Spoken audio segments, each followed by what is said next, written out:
Yeah, I think about how lucky I am to be playing here. You can get me laughing here now. I love this. Look at him. Oh my gosh, I can't talk for a minute. Oh, that's a great laugh. Being outdoors and having a good mental attitude and raising 9 children and now 25 grandchildren. Oh, but boy, how lucky can you be? That's it. Lucky you. Best 36 holes in golf. You tuned in to Alternate Shots Podcast, Arnie's Army. where we talk about golf, Marquis, Sandy's, poker, Bond, James Bond. horse racing, I'm all in. great movies. Alfred Hitchcock. We have no script. And down the stretch they come. We're glad you joined us. Frankly, my dear, I don't give a damn. Hey,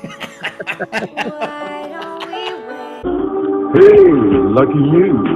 You've just tuned into Poker, Ponies, and Pars. But you guys are terrific. You know what? When I walk at Wingfoot, and I walk a lot on the course, and I feel privileged to walk on the grass that every great player that's ever played the game has walked on. The game feels more culturally relevant at this moment than I've ever known. I can only guess that golf in 2023 feels like golf must have felt in the late 60s when Arnie was making the game come alive on color TV for the first time. But like right now, golf is just, it's the thing. Well, they're conversations that you can't really have at most clubs in the country because they just don't have the wisdom and the insight, the respect for the game, the understanding of the game, and that passion that just the second you walk in there, it's unique. In 1929, the Yankees were the greatest team in the history of baseball. They had been unbeatable in 27 and 28. They start the season, Babe Ruth's not playing up to his standards, still the best player, but not to his standards. And then he goes AWOL. He just disappears, and the newspapers track him. And in theory, he's sick. He's too ill to play baseball. But in fact, he's playing a lot of golf, including at Wingfoot. He played 54 holes here on the Tuesday before the Open. And then Ruth comes here to the U.S. Open on Friday when he's got a day off, follows Bobby Jones around inside the rope, smoking a cigar. And then on the Saturday, goes down to Philadelphia to play a game against the Athletics, and Lefty Grove, perhaps the greatest pitcher of his era. And Ruth hits 2 homers off him. And the Sunday paper's headline says, Jones-Espinosa tie. Ruth hits 2 homers, beats A's. All I'm trying to find out is what's the guy's name on first base? No, what's on second base? I'm not asking you who's on second. Who's on first? One base at a time. Well, don't change the players around. I'm not changing nobody. Take it easy, buddy.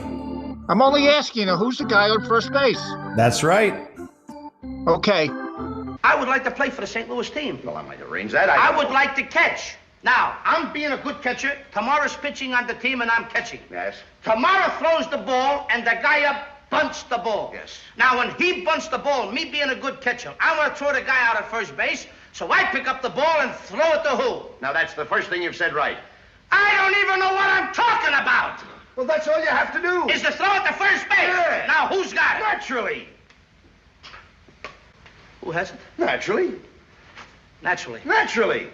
Okay. Now, you've got it. I pick up the ball and I throw it to naturally. I know you don't. You throw the ball to first base. Then who gets it? Naturally. Okay. All right. I throw the ball to naturally. You don't. You throw it to who? Naturally. Well, that's it. Say it that way. That's what I said. You did not.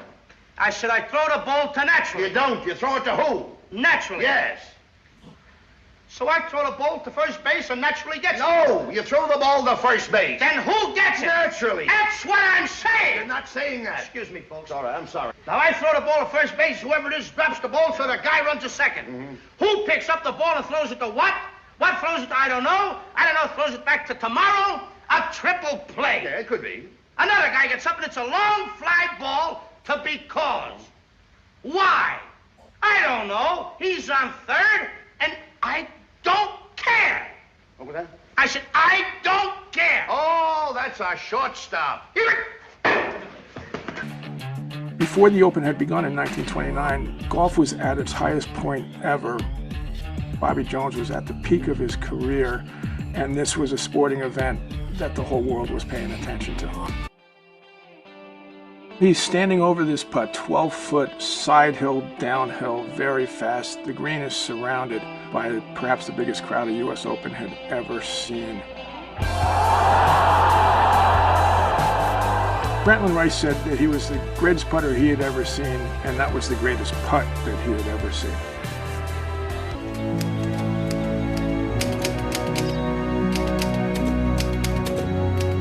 I'm Douglas LaRue Smith, the official historian of Winged Foot Golf Club.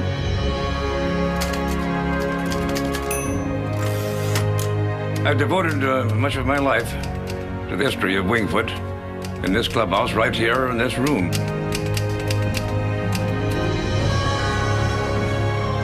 Winged Foot, the 36 holes, Tillinghast's imprint on this 280 acres. A joy to play. I mean, that's the only word. It's just because something is difficult doesn't mean it's not joyful. Winged Foot's a golf club first. And the way that people gather at Winged Foot is different than most places you go. And you hear that all the time. If you bring friends up to Winged Foot, even people have been there, that moment when they're in the grill room and it's, you finish playing, let's say at 4:00 and it's now 6:00 and everybody's laughing and having a great time. We're like, oh my God, I never want to leave here. Yeah, and exactly. Why would you want to leave? Right time of year at 6:00, you might be going back out for an emergency 9. Have X-outs are they extinct now?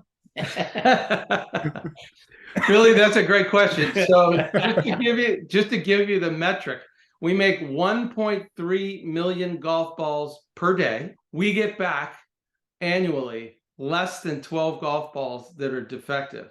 So to answer your question, X-outs are a thing of the past. For me, I've struggled with like anxiety, like really bad anxiety, for a variety of reasons, definitely a few years back.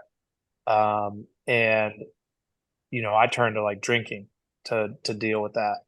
And really what I needed to be doing was playing golf again. And just like, for me, like it's I don't know how to describe it. When you're on a golf course, it's like nothing bad can happen. And Billy said that week before, he said, okay, when you come back after you win an event. So we are huge, great karma spreaders, right, Billy? Absolutely. You come on here, you'll win. It's been so great, James, to know about your journey and your attitude, your ethic. You have all the components that we've learned from other golfers. The secret is hard work. Yeah, you got to put in the time. There's no secret to it. You got to find it in the dirt. Got to work hard and be smart. Knock 'em dead in Q school. Maybe in a few months we'll have you back on and hear from your results. I appreciate it. I love that. My first lesson at Winged Foot. This is a funny story because I was standing in the shop. It was April, but it was snowing. It was really cold. You know me, I don't like the cold weather. And I'm in the shop and Mr. Forsman comes in. You remember Paul Forsman? Sure. He comes in and he said, I heard that we hired a new assistant professional. And I said, that's me. I'm Alicia Divos. Nice to meet you. And he goes, are you ready to give a lesson? And I said, Mr. Forsman, it's snowing outside. And he goes, don't you have a jacket? I said, yes, I do.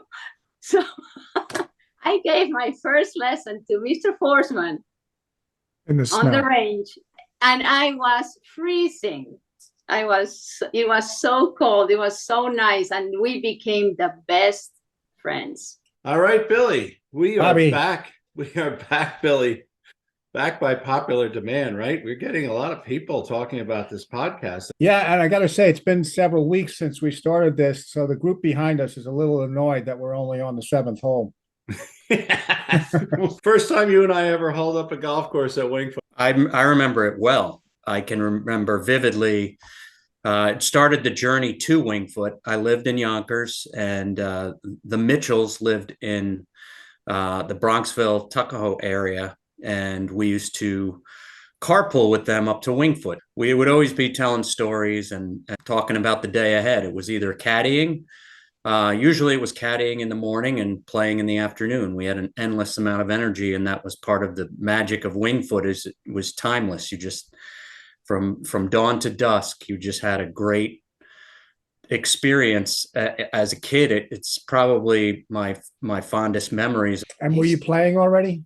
Oh yeah, I was playing. Yep, I can remember we would go in and get a brown cow or something at the turn, and I realize now the bartender probably hated us because he had to go in the kitchen to get the ice cream and stuff. Scoop of ice cream.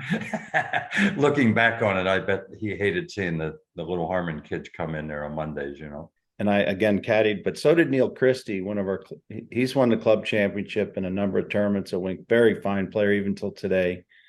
He caddied for Judy Rankin. Ah, my best friend. Okay, so you can needle her if you want. Oh, I did. We already, every time we're together, I said, I'm sorry I took it away from you because, she never wanted to open. It was that birdie on 17, or you would have been tied. Oh, that's true. Very true. We would have a 4-way playoff. So she three-putted quite a bit. And Neil's a good player. And he said, after 3 days, we didn't do much back then. The caddies did the old show up, shut up, and keep up. And if you were asked for your opinion, and Neil could read the greens as well as anybody there. And finally he said to Judy after the third round, how many cups of coffee do you have a day? She says 5. Judy, one cup tomorrow. That's it. I wish to congratulate my fellow inductees, Tim Fincham, Marion Hollins, and Tiger Woods, on this very special occasion. We are all here enshrined together for our sport's greatest honor. Tiger, I know it's hard for you to believe, but as young as I am, I won all my tournaments before you were born.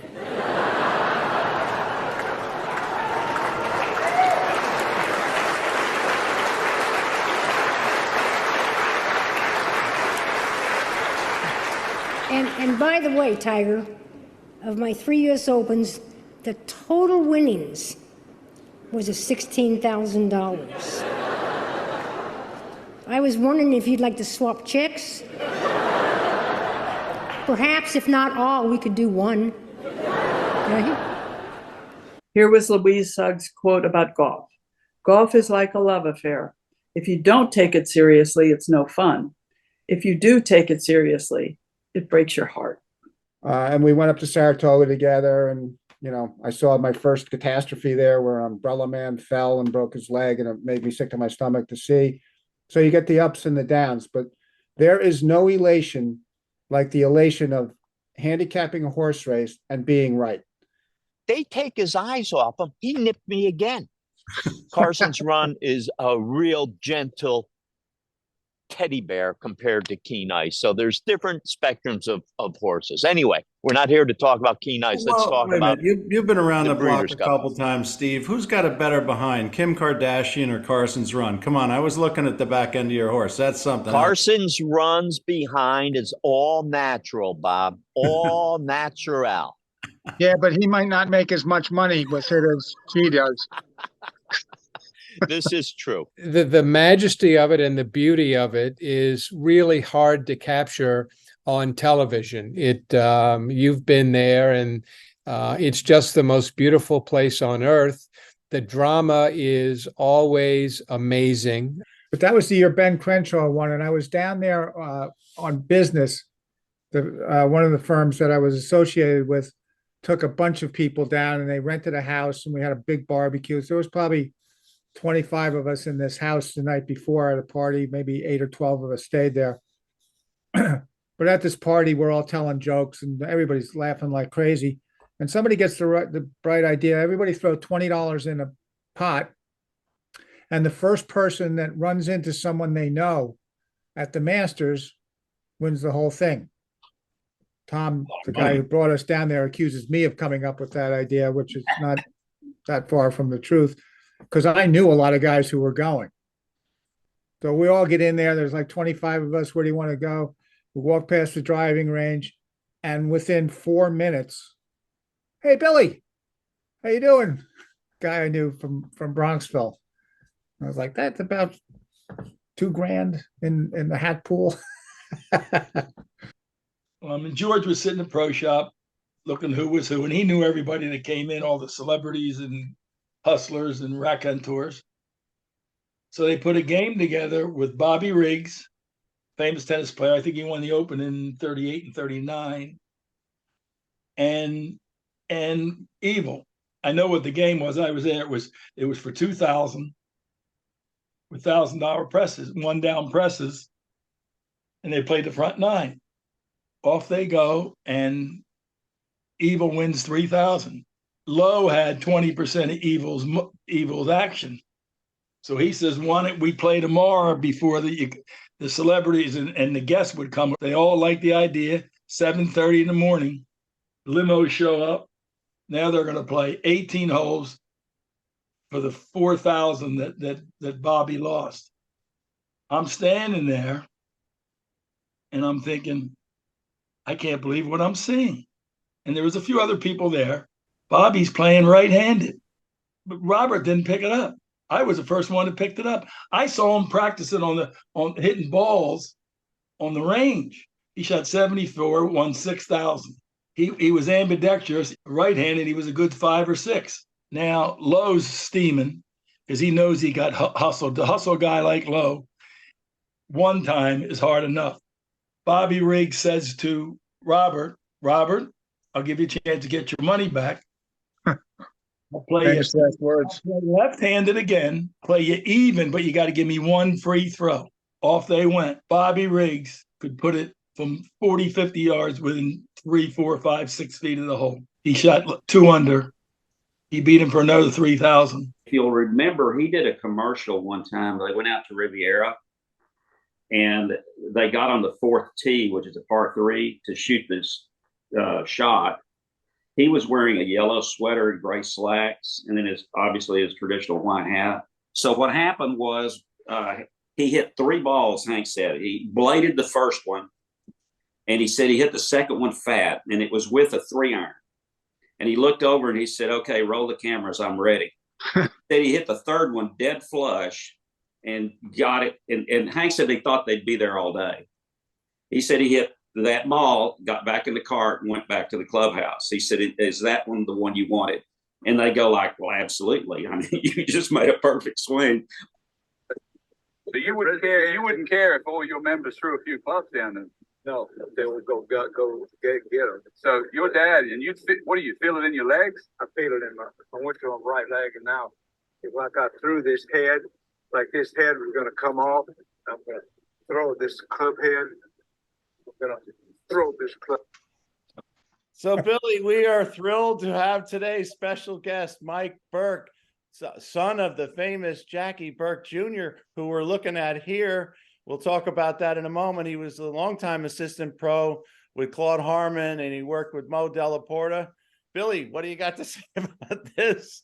I picked up some good tips about how to throw my club. That's unbelievable. Did he love broadcasting? Oh, loved it. He loved it.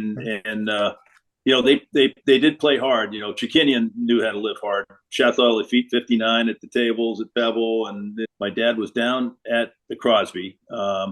And they wanted to do a interview with Bing and him. And so Bing said to my dad, he says, okay, Ken, he says, tell me, you know, how are you going to interview me? And he says, well, he says, Mr. Crosby, I'm going to say, this is Ken Venturi here. And I'm here with Mr. Crosby at the Bing Crosby. He goes, no, Ken. He says, you don't do it like that. He says, you have to say, hi, this is Ken Venturi. And I'm down here at Pebble Beach with Bing Crosby.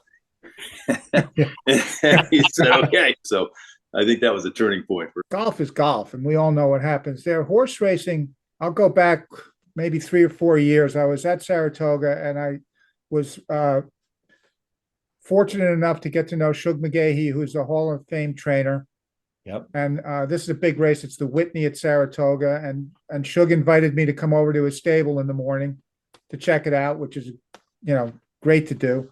and he had a horse. I think his name was Honor Code, or one of those horses, Honor Code horses, and running in the Whitney. And I had looked at the racing form, and I was with a friend, Watson, and I said to Shug, you know, and Shug does not tout his horses. He will not tout him. It's not. He doesn't tell you they're good or bad. It's, you know, he's a professional horseman.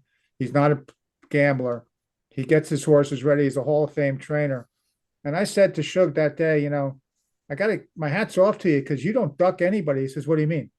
I said, the horses you're running against are, you know, 5 or 6 or 7 of the best horses in training in the world right now. And he said to me, I don't give a damn about them other horses the way my horse is now. I was like, outed his horse. I folded my racing form up. I said, I don't need to look at this another minute. When you were out there, I've always wanted to know the answer to this. You always hear that when you were 26 years old and you made Citizen Kane, and they said, you can't do these things. You can't have the background in focus or whatever it was, or you can't shoot a scene that way, Mr. Wells, or young Mr. Wells, or Orson, or whatever they called you then. And you knew that you could. And how did you know this? Because I didn't know any better, and it's very much in the line with what Jack was saying earlier in the show. It comes from just, you know, sheer dumbness. You're sure it's got to be you're good and you're great. It's ignorance. There's no authority in the world like it. But there's got to be something more than that technically. I mean, how did you know that? You know technically that the whole bag of movies can be learned in about a day and a half.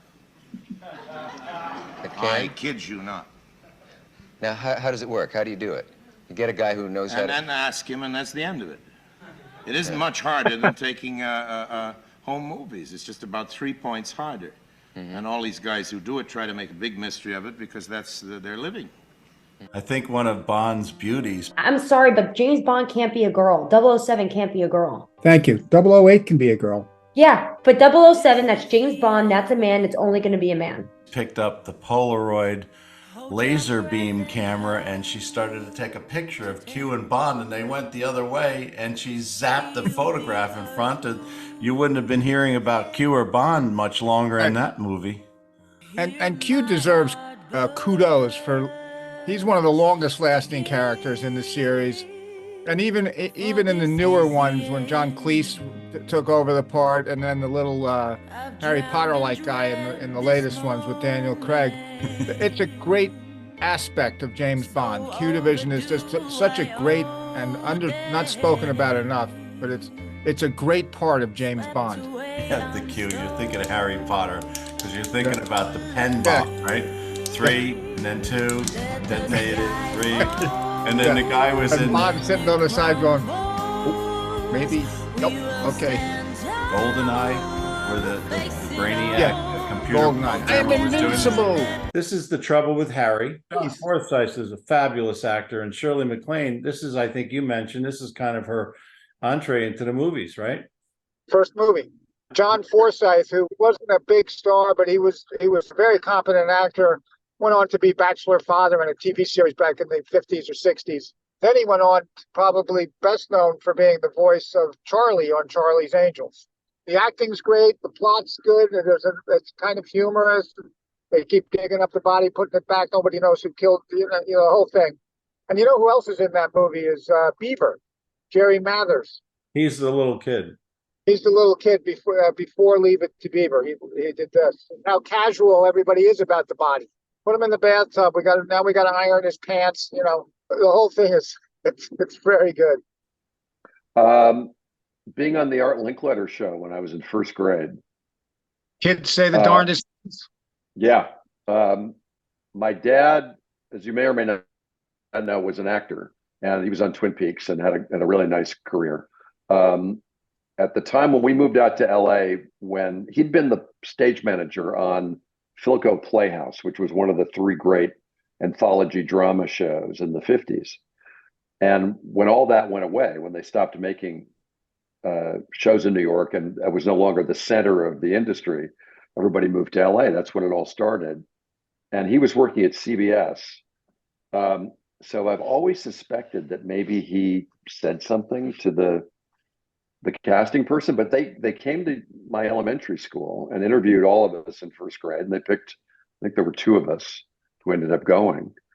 So I got that first experience, like, you know, they actually pick you up in a limo from school, drove me to CBS Studio City. I killed with, I had a couple of jokes lined up. I was very comfortable. You don't know where you are really. You're a kid, right? And there's 4 of us. And Linkletter comes in the dressing room and he's got makeup on, but a big bib so he doesn't get it on his shirt. Really friendly, but he leans down. He had an enormous head. It was like the Macy's Day Parade, looking up at one of those balloons. And he had all of our answers written down on index cards in case some kid went up and froze, and a lavalier mic that he could kill. So I paid attention to that. And the kid next to me did exactly that. When it came time for him to answer a question, he went, and I saw Linkletter turn off the mic and turn his back to the camera and whisper the answer to the kid, and then step back, and the kid gave the answer. So I thought, oh, so that's how it works. So anyway, I told a joke that got a huge laugh. He asked me if I had any pets, and I said I had some goldfish. And he said, what are their names? I said, Eeny, Meeny, and Miny. And he said, oh, really? What happened to Mo? I said, there ain't no Mo. Can you give away any secrets of your theory of scaring people? The Psycho shower scene made many women afraid to take a shower in a house where they were alone for years, some to this day. Well, I had a letter from a man who said that my daughter, after she saw the French film Diabolique, would never take a tub anymore because they had a scene with a man coming out of a tub and taking his eyes out, some horror scene. Yeah. He said, and after seeing that, she'd never take a tub. Now, having seen Psycho, she won't take a shower. Mm-hmm. As a result, she's very unpleasant to be around. So I replied, I said, dear sir, send her to the dry cleaners.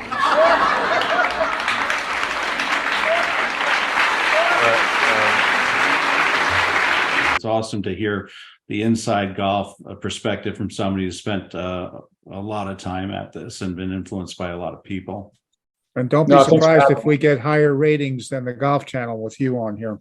Yeah, no, I appreciate that. I please don't. But the one player that I did go watch, I would go watch Lee Trevino. If it was a windy day, I would go watch him play 9 holes. And it was so much fun to watch. And I would love to just talk to him about golf and how he thought about it. Because as unconventional as it looked, I bet you that I feel like he understood how to hit a golf ball and how to make a golf ball move around maybe better than anybody. I went over to him and I introduced myself and I said, "Excuse me, sir. It's a pleasure to meet, sirs. It's a pleasure to meet you both. I'm just in awe of what you guys have accomplished." And whatever I said, I probably sounded like an idiot, like I do now. But and I said, and they're both very, gentlemanly, of course, and very respectful. But they're kind of looking at me like, all right, here's just some other schmuck who's coming up to bother us when we're on our vacation on our way to dinner or whatever. And then I ended by saying, my father had the great fortune to call some of your matches. And it was Arnold who turned around and he said, "Oh yeah, what's your father's name?" And I said, "My father's Frank Gifford." And his eyes got really big. Same with Lee's. And Lee came over and gave me a hug. And I think it was either his son or his daughter who was just on their way to USC or was thinking about going to USC, University of Southern California. And they were just the coolest guys you can ever imagine. And Arnold Palmer, I'll never forget, he said, "When you see your father, you please say that I said hello to him." And that's like, sounds silly, but the way he's Arnold Palmer. Billy, what do we got today? This is unbelievable, incredible. We're in the Wingfoot locker room, and I'm just going to say this is the Belmont, the third leg of the Triple Crown, right? And we're on the poker table too, by the way. Oh, yes. You're touching all the bases, boys. We're on the poker table. You can see the poker table, but we Horses, won't do everything, poker. but- Our special guest is Chris Mara, who has an extensive knowledge of both winning and losing money at the racetrack with horses and any other side bets, split pots and everything else. Been following the horses as long as I've known him. I think he caught the habit from his father, as did I. And I don't know how many Belmont Stakes we've been to together. We'll go to this one again. Probably 10 or 12 of them, including the day my youngest daughter was born, much to the chagrin of Chris's mom, who looked at me like, what the hell's the matter with you? But it was the Belmont. That was the year of Lemon Drop Kid. Well, wait a This minute. year, there's no Lemon Hold on, Billy. Drop Kid. Your mother had a few children. Did your father have the occasion of being at a track when one of you or when she was in labor? This Well, could have happened by accident. No, but I will say this. Maybe it was you. I will say this. My dad used to go to the Derby every year, and there was a lot of first communions on the first Saturday in May that he missed. I suppose he can be okayed for that. But he never missed a birth because of No, he never. $2. He might have missed one on a scouting trip, but way back when. Well, that's work. I wonder if it ever crossed his mind to maybe switch to Lutheran or something. Well, we have one service, and you Yeah. can miss a lot. I know one thing: the rhythm method didn't work. We had 11 kids, so. And the Cubans. Oh, I like the Cubans. They are so wild. So much to be, grateful for. And spending time talking with you guys today, just, puts an exclamation point on that because, all of these stories remind me just how much fun I've had and then how grateful I am. At bedtime growing up, I would say to them every night, you're having a wonderful childhood, in case they ever ended up on a talk show. But would you be willing to stake 10 of the best putters at Siwanoy against 10 putters from Wingfoot? Play a course somewhere, a few holes at Siwanoy and a few holes at Wingfoot and see who comes up the winner?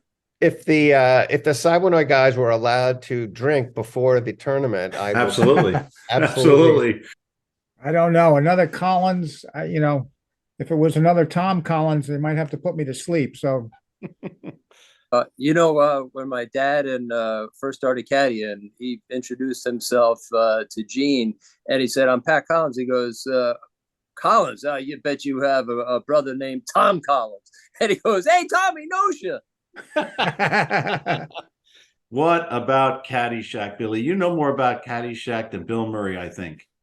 No, I was funny. I was with a caddy yesterday, and he found out that my brother's Danny Noonan, and he was spitting out quotes left and right. And I started working Wall Street in 1982. All these guys were doing Caddyshack quotes, and I was like, I didn't know anything about it. I'd seen the movie once, and I didn't have. These guys had all the quotes down. So I mean, I'm not as knowledgeable, and I know, just talking to my brother about things and stuff, some of the inside stuff, but he didn't play it for a while, and then they started, probably about 15 years ago, they started asking him to play back in like celebrity tournaments. He started playing in those, and he got the game back in. He's probably the slowest guy I've ever played with.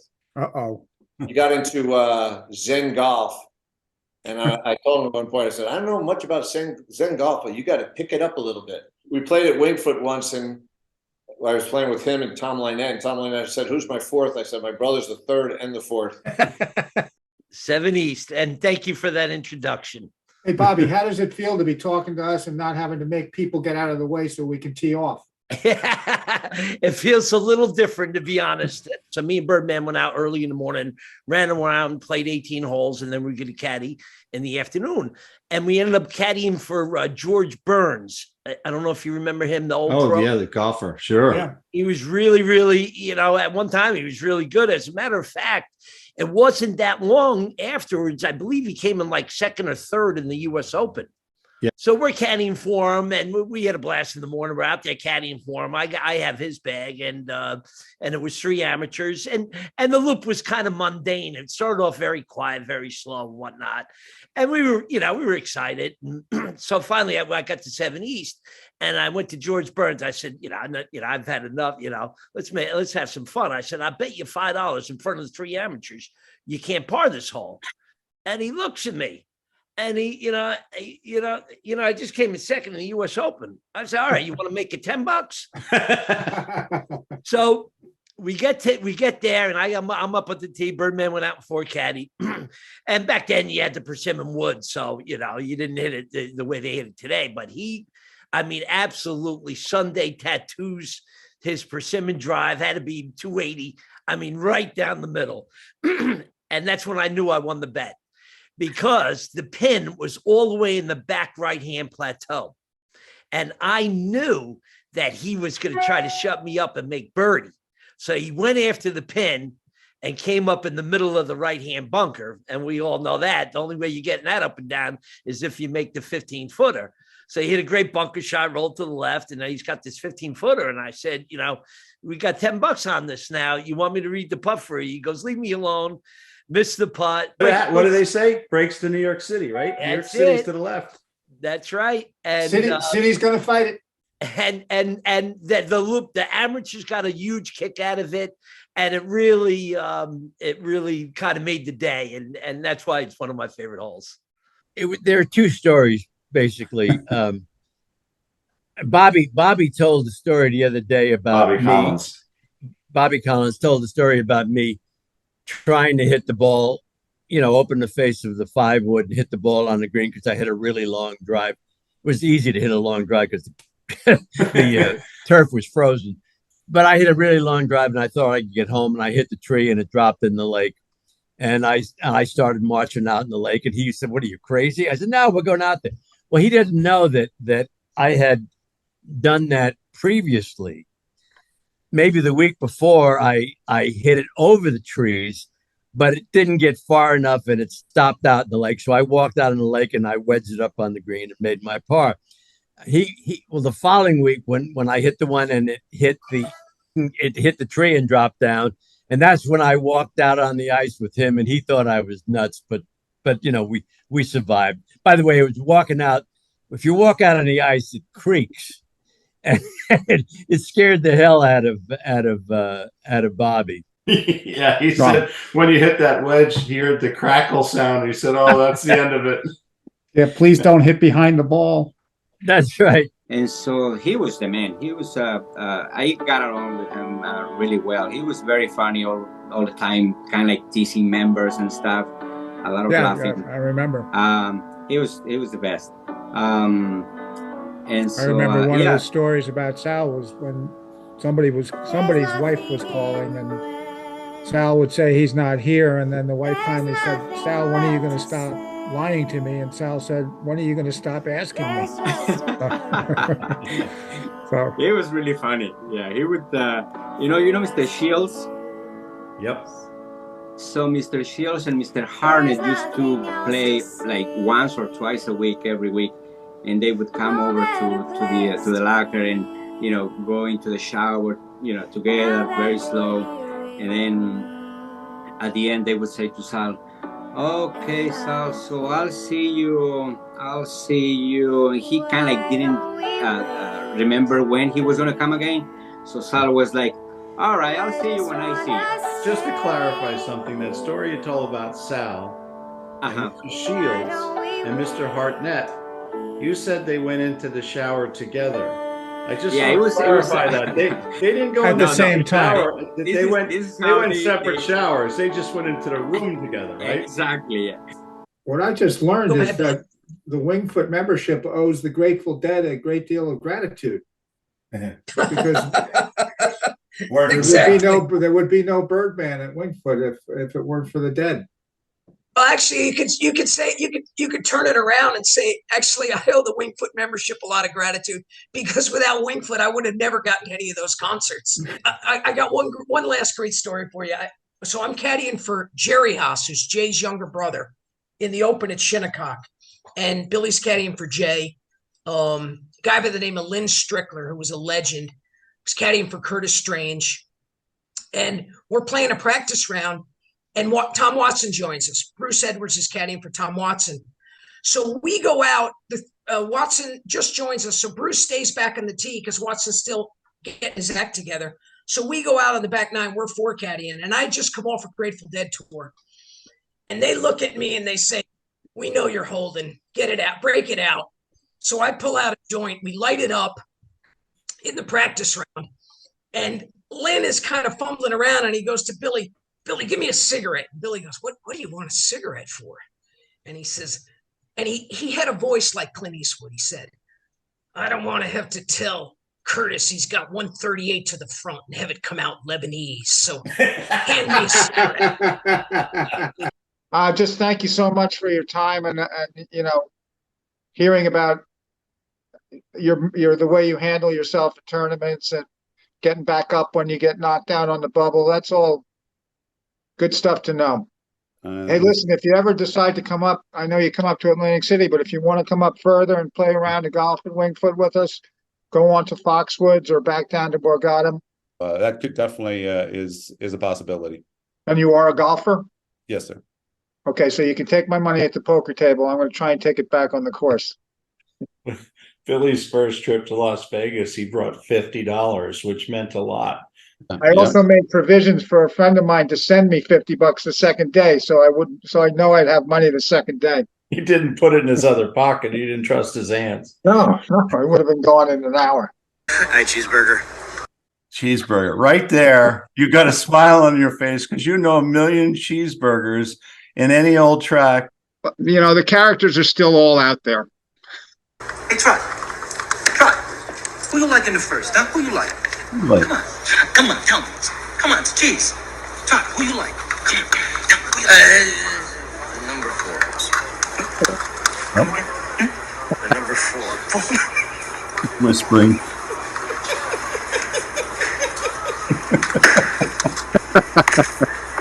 Nobody in his right mind bets the 4 horse.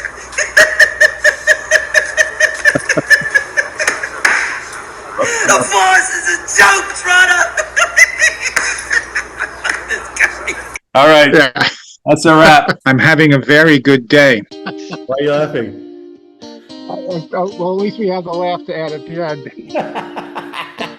That's what happened. Somebody changed my grip, and the next thing you know, I can't do the podcast anymore. I felt like I was in the first row of the first pew at church right during the sermon. And your brother was poking my you. brother was making me laugh.